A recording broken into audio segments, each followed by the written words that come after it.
ततो युद्धपरिश्रान्तं समरे चिन्तया स्थितम्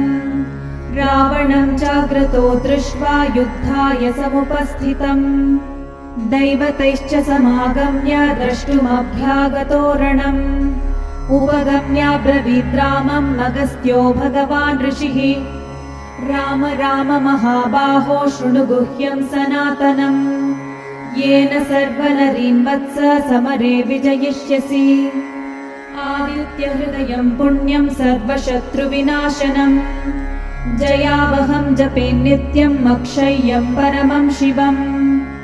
सर्वमङ्गलमाङ्गल्यं सर्वपापप्रणाशनम् चिन्ताशोकप्रशमनम् आयुर्वर्धनमुत्तमम् रश्मिमन्तं समुद्यन्तं देवासुरनमस्कृतम् पूजयस्व विभस्वन्तं भास्करं भुवनेश्वरम्।